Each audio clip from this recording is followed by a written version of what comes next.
Hello guys, welcome back to my channel. So today I am going to teach you joint stock company और joint stock company को company भी बोलते हैं. अगर मैं बोलूं कि company share holder board of director से मिलकर बनती है तो वो गलत नहीं है. लेकिन बच्चे 11th क्लास में कंफ्यूज हो जाते हैं. Ma'am what is board of director, what is share holder, what is share. तो स्टूडेंट्स, मैंने इससे पहले वाले टॉपिक पे, इससे पहले वाले वीडियो में difference between share holder and board of director की एक वीडियो डाली है. प्लीज पहले वो देख लो ताकि आपको जॉइंट स्टॉक कंपनी और कंपनी समझना इजी होगा. Let's start with the introduction. What is company or joint stock company? The company forms of organization is considered to be the most suitable for organizing business activity on a large scale. मतलब एक company एक तरह का forms of business organisation है.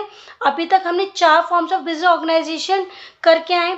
अगर मैं 4 में से ये 5th वन है कंपनी. फर्स्ट क्या था? Sole proprietorship, partnership, then join in the family business, then cooperative society and the 5th one is company. अगर मैं पांचों से कंपेयर करूं कि कौन सा बेस्ट बिजनेस ऑर्गेनाइजेशन है तो my vote goes to company. Company एक ऑर्गेनाइज्ड फॉर्म में होती है.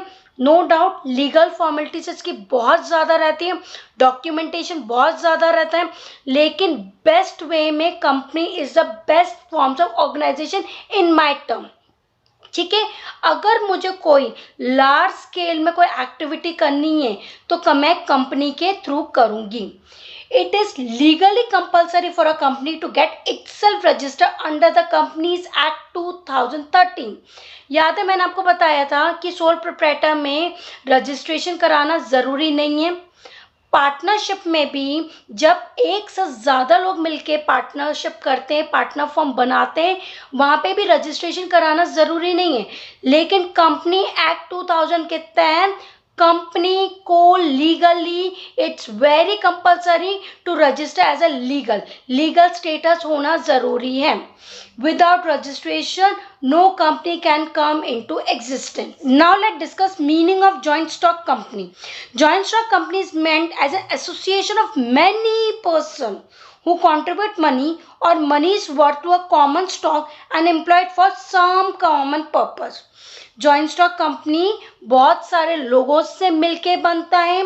लीगली फॉर्मेलिटीज पूरी करनी पड़ती है एंड ये लोग मिलके एक सम कॉमन पर्पस के लिए बिजनेस करते हैं, कंपनी चलाते हैं.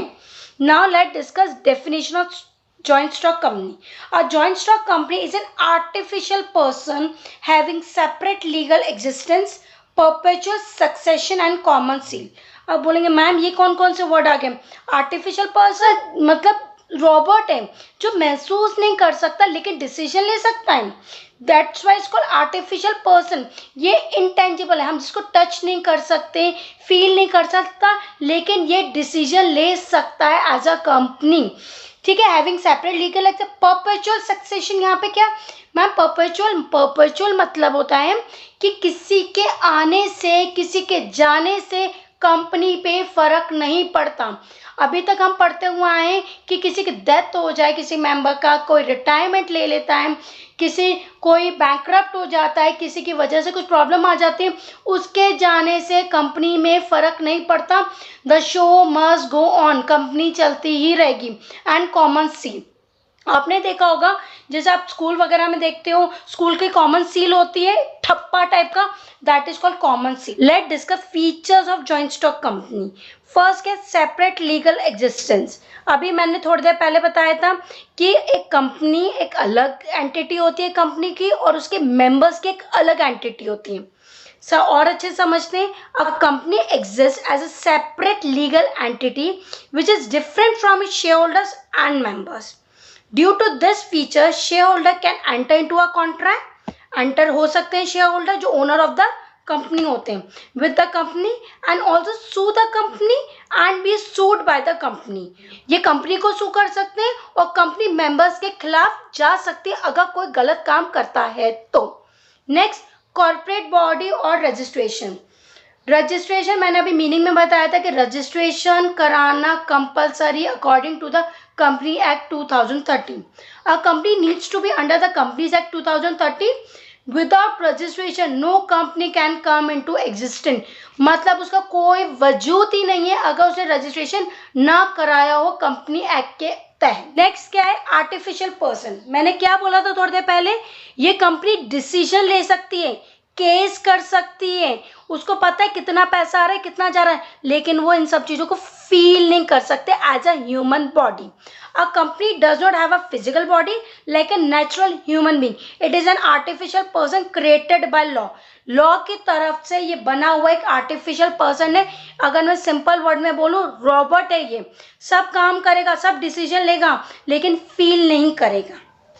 थोड़ी देर पहले मैंने क्या परपेचुअल सक्सेशन का क्या बताया था कि किसी के आने से किसी के जाने से कंपनी के उसमें कोई इफेक्ट नहीं पड़ेगा.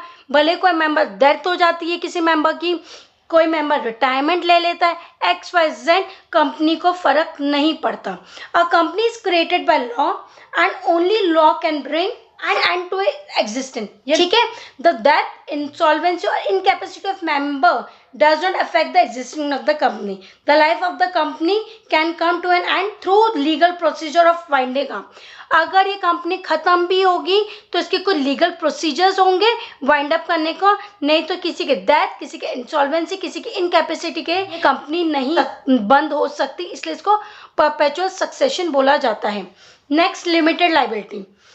लिमिटेड लाइबिलिटी स्टार्टिंग से पढ़ते हुए हैं. लिमिटेड लाइबिलिटी मतलब जितने का ओनर ने शेयर लिया है, जितने का उसने कंट्रीब्यूट किया है, अगर कुछ प्रॉब्लम आती है तो वो उतना ही कंट्रीब्यूट करेगा at the time of winding the company. The liability of members of the company is limited to the extent of the share capital contribution in the company.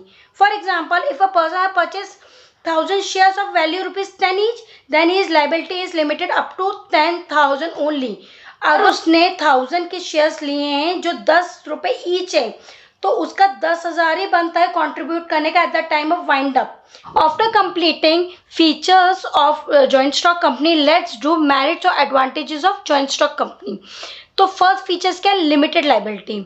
लोग स्टूडेंट्स, अगर एक बार आपने फीचर्स अच्छे से कर लिया तो एडवांटेजेस का आप की पॉइंट देखकर भी आप लिख सकते हो. जैसे फीचर्स में मैंने अभी आपको थोड़ी देर पहले क्या बताया था, limited liability. Same limited liability वो ही है कि जितना शेयर होल्डर कंट्रीब्यूट करता है उतना ही वो, अगर कुछ लॉस हो जाता है हमें ये क्रेडिटर को पे करना होगा, उतने ही एक्सटेंट तक वो कंपनी को देगा. इसलिए इसे बोला जाता है limited liability. I hope limited liability advantages में आपको समझ में आया होगा. Perpetual existence. अगेन परपेचुअल क्या था कि किसी की भी डेथ हो जाती है, कोई इंसॉल्वेंट हो जाता है, इनकैपेसिटी हो जाती है of any member, does not affect the existence of company. ये मैं फीचर्स में करा चुकी हूँ, इसलिए मैं इसको फटाफट कर रही हूँ. अगर आपको नहीं समझ में आया तो please comment in my comment box. Third one is growth and expansion. ना ग्रोथ एंड एक्सपेंशन कैसा है, जब मेंबर्स ज़्यादा होंगे तो कैपिटल भी ज़्यादा होगी. अब जब कैपिटल ज़्यादा होगी तो कंपनी का एक्सपैंड ज़्यादा होगा, ग्रोथ ज़्यादा होगी, है ना. मतलब जितना ज़्यादा हम बिजनेस में पैसा लगाएंगे उतना ज़्यादा हम एक्सपेक्ट करेंगे ना कि हमें प्रॉफिट ज़्यादा मिले, उतना ही हमें प्रॉफिट ज़्यादा मिलेगा. देखो, in company forms of business there is more for growth and expansion. The company has large financial resources and their rate of profit is also high. Next is efficient management. अब जब capital अच्छा आ रहा है, हमारी company grow कर रही है, expansion हो रहा है, तो हम इफिशिएंट मैनेजमेंट भी रख सकते हैं जो हमारी कंपनी को संभाले, जो हमारे मैनेजमेंट के डिसीजन ले पाए. Company form of business has huge fund at its disposal. It can easily afford to hire professional expert to perform managerial and other activities of the organization. Last advantages क्या, large amount of capital. The biggest advantages of company form of business is that it can collect a large amount of capital by issuing shares to general public. मतलब क्या होगा एक company में, मतलब आप share issue करेगी ये company to the general public, तो जितनी जनरल पब्लिक आएगी उतना ज़्यादा हम इशू कर सकते हैं शेयर, और जितना ज़्यादा हम शेयर इशू करेंगे उतने लार्ज अमाउंट ऑफ कैपिटल एक कंपनी के पास आएगा. The people having small saving can also by the shares of company because the value of the share is very small. It's very very important कि ऐसा नहीं है कि शेयर्स हमेशा महंगे मिलते हैं, नहीं. जो जिनका मतलब जिनका इनकम बहुत ज़्यादा नहीं है, जिनकी सेविंग्स बहुत कम है, वो भी शेयर्स बाय कर सकते हैं. नाउ आफ्टर डिस्कसिंग एडवांटेजेस, अब हम डिस्कस करेंगे डीमेरिट्स और disadvantages of joint stock company. First क्या है, complicity information. Yes, it's very true कि कंपनी फॉर्म करना इतना इजी नहीं है, या कहूँ it's not a small procedure. जितना ये दिखते हैं कि हाँ लार्ज अमाउंट कैपिटल है, लिमिटेड लाइबिलिटी है, उतना ही इसकी लीगल फॉर्मेलिटीज लेंदी है एंड कॉम्प्लिकेटेड है. Let's discuss. The formation of company involves a lengthy and complicated procedure. अभी मैंने बोला many legal formalities have to be completed, many documents have to be prepared and submitted. It means कि इसका procedure काफ़ी लेंदी है and complicated है. अभी इसके बाद मैं formation of a company start कराऊंगी, देन आप रियलाइज करोगे कि उसमें कितने डॉक्यूमेंटेशन हो. Next is lack of secrecy. As पर company act 1956 the company is required to provide lot of information to the office to the registrar of companies. जब हम कंपनी को रजिस्टर कराते हैं रजिस्ट्रार ऑफिस में, या कह सकते हैं आरओसी में, तो वहाँ हमें कंपनी की हर एक इंफॉर्मेशन देनी पड़ती है, तो इसलिए सीक्रेसी मेंटेन करना it's not possible. And also such information available to general public also. Take an example, मैं अगर आज अपने शेयर्स इशू करती हूँ पब्लिक में, तो मुझे अपना बैलेंस शीट दिखाना पड़ेगा कि मेरी कंपनी किधर है, प्रॉफिट में, लॉस में, अगर प्रॉफिट में भी है तो किस लेवल पे.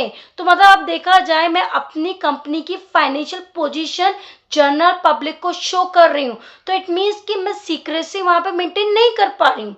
सो it is therefore difficult to maintain complete secrecy about the operation of the company. Next disadvantage is a delay in decision. Let's see, in company organization, all the important decisions are taken in the board meeting or after consulting various person. And once decision are taken, this have to be communicated to everyone, which is again a lengthy process, as a large number of people are working in company at different level. मतलब सोचो, कोई भी general meeting में या कोई भी board of meeting में अगर कोई डिसीजन लिया गया है, तो आप सोचो उनको कम्युनिकेट करने में कितना टाइम लगेगा, क्योंकि हम यहाँ कंपनी की बात हो रही है, यहाँ पे कोई पार्टनरशिप की बात नहीं हो रही, यहाँ पे कोई कोऑपरेटिव सोसाइटी की बात नहीं हो रही, कंपनी की बात हो रही है. यहाँ पे लार्ज नंबर ऑफ पीपल मिल के काम करते हैं. जब लार्ज नंबर ऑफ पीपल होंगे, उस हिसाब से उतना ही कम्युनिकेट करना लेंदी प्रोसेस हो जाएगा. Next is legal formalities. मैंने आपको थोड़ी देर पहले बताया था कि यहाँ के डॉक्यूमेंटेशन बहुत लेंदी होते हैं, कॉम्प्लिकेटेड होते हैं, एंड ऐसा नहीं कि आज हमने किया और कल हो गया, नहीं. The procedure of formation of company is very long, time consuming, expensive भी होता है. यहाँ पे रजिस्ट्रेशन वगैरह कराना, रजिस्ट्रेशन की फीस वगैरह भी काफ़ी ज़्यादा होती है, and requires lot of legal formalities to be fulfilled. Thank you guys. Thank you so much for watching my channel. Please do like, share and subscribe my channel.